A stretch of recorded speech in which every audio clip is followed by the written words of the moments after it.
hey there UK EDCers, won't be able to carry this because it's a piece of shit, and it's also a fixed blade, so therefore not EDC legal in the UK. A tag went out last year about the first knife and where your beginnings with getting into knife hobby and stuff. I think started by Metal Complex, if I recall. Might not be right, but I think it was Metal Complex. Either way, I missed out on that because obviously this isn't UK legal. My other channel, I really want to keep it UK legal focused, so someone looking for a knife can just go through the playlist, go through the whole channel, and just not have to worry.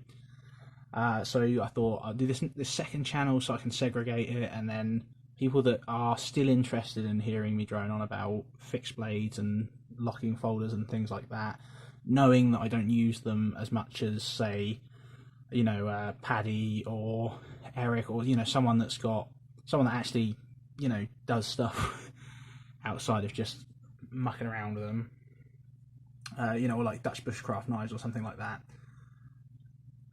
I just make a place for that to be, so you guys can come here and I don't have to sully my other content with stuff I don't feel like I have any reasonable opinion on. But this is basically my first knife, my first proper knife that I bought for me. Back when I was 18, I started at university in Birmingham, and there was one of them, just the classic tacky Mall Ninja knife shops with just a million crappy swords. I bought a set of samurai swords for like £30 at one point, just all that horrible, nasty shit. But this was the first one. I didn't buy it there, but visiting that shop planted a seed in me. When I got in there, I figured,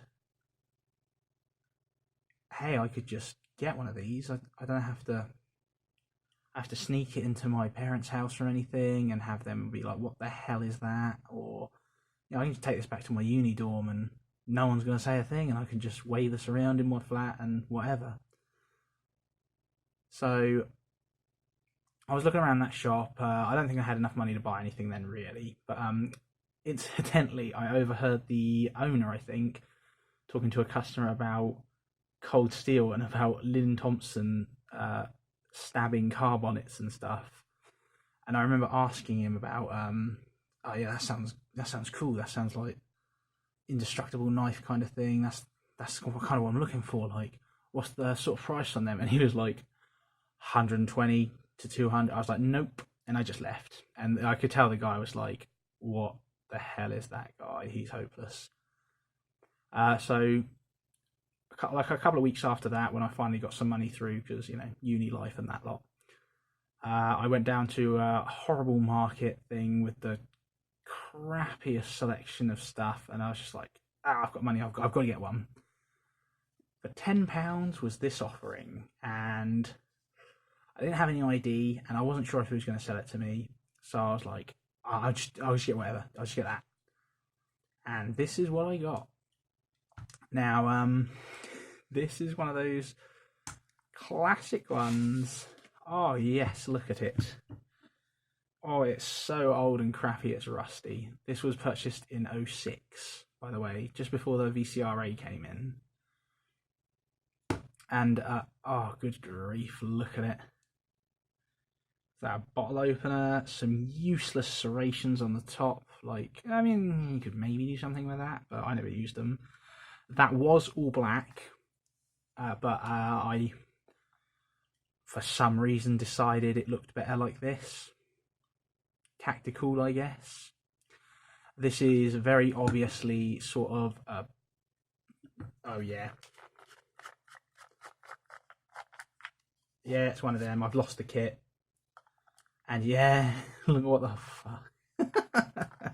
Yeah, and it's a plastic handle, by the way, which I found out when I was using it, and it just snapped and the blade fell out. And because it was one of my only knives, I was like, no, I've got to save it kind of thing. So I just put it back in and glued that on, and then I never did anything more than cut paper with it ever again.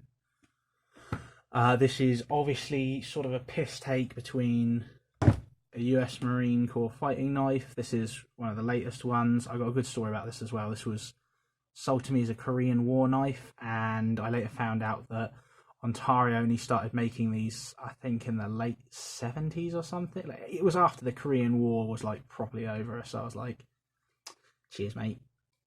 Yeah, it's a mix between that and one of these. Yep, that's the official Master Cutlery shit bag. It's not a Gil Hibben because I'm not paying 2,000 for.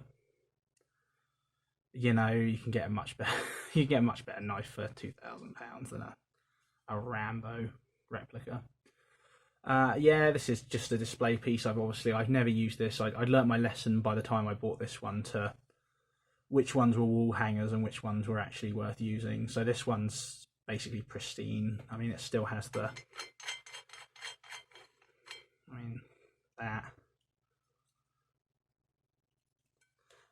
It's in there. It's never coming out again, but it's the little fishing kit and all that shit that you're never going to use is in there. You're much better off with a bug out bag. Tacky shit aside, back to more tacky shit. Just the worst sheath in the world. Yep, one of these which got battered. I can't even remember if I ever tried to properly use this on this. I think I did something with it. I mean, I must have. It's absolutely smashed, but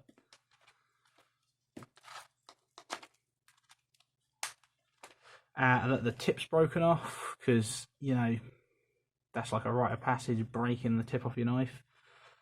Why not? Let's have a bit of a giggle, eh? Hey, gotta say, it's not that bad. This is obviously stainless steel, plastic handle. This knife is garbage. The, I believe...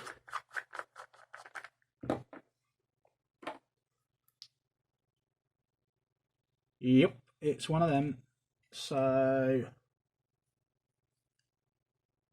there you go, it's just a nut.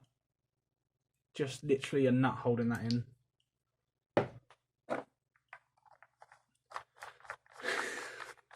So yeah, just, you can have that out if you want, for some reason. It's just one of the world's worst, cheapest. Like I said, it was £10 brand new. I don't regret it. It was fun while it lasted. I got more than £10 worth of enjoyment out of this. But why did I buy this? Why didn't I buy something with any kind of quality to it? Gotta be careful, I don't want to get tetanus off of this. But yeah, that was the very first knife I ever bought for myself. What a stinker. Cheers.